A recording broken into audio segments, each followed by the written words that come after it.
Marriages are made in heaven అంటారు. అసలు పెళ్ళికి హెవెన్ లాంటి అట్మాస్ఫియర్ని క్రియేట్ చేశారు. మొత్తం అవుట్డోరే, ఫుల్ ఆఫ్ లైటింగ్స్ పెట్టేసి మంచి డెకరేషన్తో. భవానీ ఐలాండ్ ఉంది కదా, భవానీ ఐలాండ్ కాదు, భవానీ పార్క్ ఉంది కదా భవానీపురంలో, అక్కడ మా రిలేటివ్స్లో ఒకళ్ళ పెళ్ళికి అయితే వెళ్ళాను.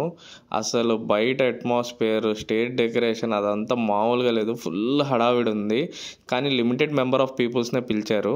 ఇక్కడైతే ఈవినింగ్ బాగా చల్లగా ఉంది, అది కూడా రివర్ పక్కన ఉంది. అట్మాస్ఫియర్ అయితే నెక్స్ట్ లెవెల్ ఉంది. అసలు ఫుడ్ విషయానికి వస్తే ఇక్కడ వచ్చేసి మనకి పానీపూరి, దహిపూరి, చాట్ అవన్నీ రగడావాలా ఉంది కదా, మనకి పీవీపీ రోడ్లో ఉంది కదా, సేమ్ వాళ్ళ స్టాల్ పెట్టారు. టేస్ట్ అయితే చాలా బాగుంది. పానీపూరి ఒక 2 రౌండ్లు వేసాను. ఫస్ట్ ఒకసారి స్వీట్తో, ఒకసారి నార్మల్గా తిన్నాను. అలాగే చాట్ కూడా ఒక మసాలా పాపడ్ వేసి లాగిన్ చేసాము. పెళ్ళిళ్ళల్లో అసలు మెయిన్గా అటెండ్ అవ్వడానికి రీజన్ ఏంటంటే, ఉద్యోగరీత్యా ఎక్కడెక్కడో ఊర్లలో స్థిరపడి ఉంటాము, కానీ పెళ్ళి ఏదన్నా ఇంట్లో ఫంక్షన్ ఉంది అనగానే అటెండ్ అవ్వడానికి వస్తాము. ఆ టైంలో అన్న బంధువులందరినీ, కజిన్స్ని కలవడానికి అదొక ఛాన్స్ అనమాట. జనరల్గా పెళ్ళిళ్ళలో ఖచ్చితంగా ఫుడ్ అనేది అయితే కంపల్సరీ ఉంటుంది.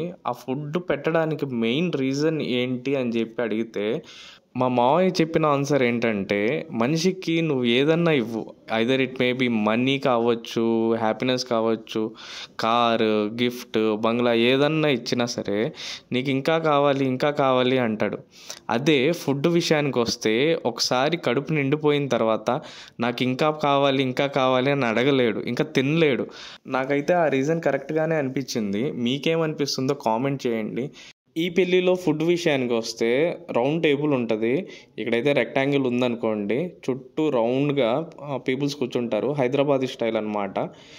వెరైటీ డిషెస్ వచ్చేసి మనకి టేబుల్ పైన పెడతా వెళ్తారు. అందులో మనకి నచ్చిన డిషెస్ తీసుకుంటూ ఉండాలి. ఫుడ్ విషయానికి వస్తే ఫుడ్ యావరేజ్ అనిపించింది. ఎందుకంటే ఫుడ్లో కావాల్సిన ఇంగ్రీడియంట్స్ అన్నీ ఉన్నాయి.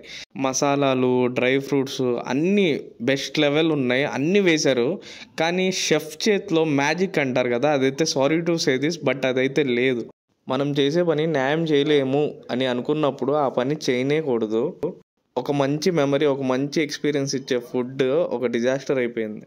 ఫుడ్ విషయం ఒకటి పక్కన పెట్టేయండి, మిగిలిందంతా అసలు ఒక నెక్స్ట్ లెవెల్ ఎక్స్పీరియన్స్. సూపర్ అయితే సూపర్ ఉంది.